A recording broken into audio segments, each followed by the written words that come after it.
Buenas tardes, yo soy la profesora Adriana Andrade del Departamento de Investigación. El día de hoy daremos continuación a las clases y hablaremos de lo que es el objeto de estudio de la práctica ontológica.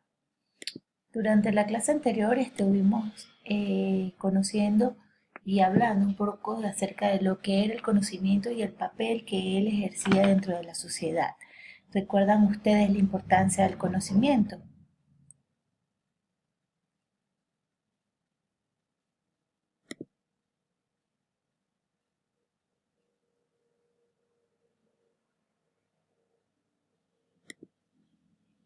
Toda ciencia requiere una clara definición de su objeto de estudio. Es por eso que la ciencia requiere de un método para conocer su objeto de estudio, y este objeto de estudio se va a basar en disciplinas y en historia. La ciencia tiene dos puntos de vista para entenderse como ciencia, que es el punto de vista ontológico y un punto de vista epistemológico. El punto de vista ontológico hace referencia a las características esenciales de mi objeto de estudio, y lo epistemológico se refiere a cómo conoce quien investiga, es decir, la perspectiva teórica del investigador. Las consideraciones de orden ontológico describiremos la naturaleza de mi objeto de estudio. En sus inicios la ontología definió como objeto de estudio al diente. Hoy día no solo se reconoce al diente, sino también al sistema estomatognático y al componente social que lo determina. El componente bucal del proceso salud-enfermedad tiene dos dimensiones, que son la dimensión biológica y la dimensión social.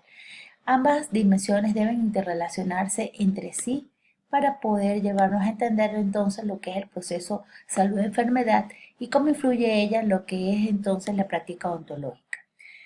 La práctica odontológica se define como un conjunto de saberes, valoraciones y construcciones teórico-prácticas que circulan en la sociedad en general, en la búsqueda por responder a los problemas del componente bucal de la salud-enfermedad. Un autor como Heringer en 1989 la define como un conjunto de determinantes económicos sociales de una sociedad concreta en la oferta científico-técnica de la profesión para atender los problemas del componente bucal de la salud a través de producción de conocimientos, producción de servicios y el desarrollo de recursos humanos.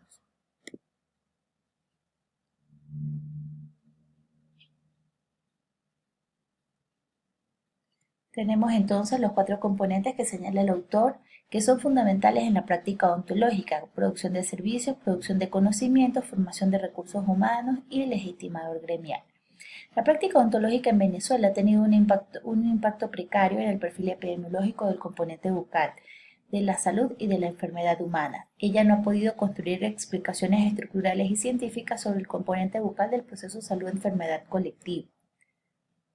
Para explicar el proceso salud-enfermedad bucal individual existe un marcado reduccionismo que solo aborda las manifestaciones biológicas de las enfermedades. Las discusiones filosóficas, epistemológicas, educativas, históricas y sociológicas siguen siendo consideradas como de relleno que no interesan a la profesión. Las funciones que va a tener la práctica odontológica son dos. Una, dar respuesta a los problemas del componente bucal, y dos, ser un actor dentro del mercado. El objeto de estudio y de trabajo, entonces, la práctica odontológica va a ser el componente bucal del proceso salud-enfermedad. La configuración compleja del objeto de la práctica odontológica justifica sobremanera una mirada interdisciplinaria y multiprofesional, y la integración de la ciencia hace que nuestra práctica sea cada día más renovada y multidisciplinaria con todas las especialidades que se derivan de la odontología. La práctica ontológica persiste y difunde la idea de la construcción de un objeto sin contexto social histórico. La obsesión biomecanicista la ha llevado a la consideración de una supuesta salud oral al margen de la integridad orgánica y social de todos los individuos.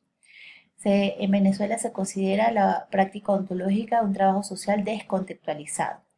Y un autor como Braille en 1994 pensaba que la tarea de pensar la integración de las ciencias para una práctica renovada de la salud necesita una nueva teorización. Aquí vemos entonces cómo la dimensión social debe estar siempre de la mano a la dimensión biológica.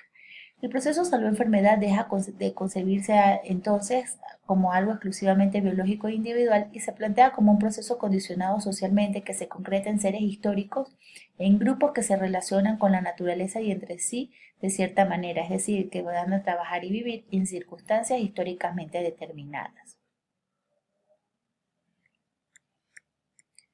Aquí observamos cómo la praxis social está determinada por un desarrollo teórico y un desarrollo tecnológico, lo que ha convertido a la odontología en un área de conocimiento científico. El componente bucal de la salud entonces es el complejo estomatognático con sus dimensiones social y biológica. Las consideraciones de orden epistemológico van a estar referidas a la forma como el investigador transforma el objeto de estudio y lo conoce. Para ello vamos a utilizar un método. El método es una estrategia general de abordar una realidad que se va enriqueciendo a lo largo del proceso mismo de la investigación. También seguimos una metodología que es la ciencia que estudia el método, es decir, cómo vamos a conocer lo que queremos conocer. Existen niveles de análisis del componente bucal de la salud. Un nivel general, que por ejemplo está la organización de la sociedad, un nivel particular, que es un perfil reproductivo de clases, y un nivel específico donde se introducen las condiciones biológicas del individuo como la salud general, la salud bucal y más específicamente la teoría quimioparasitaria.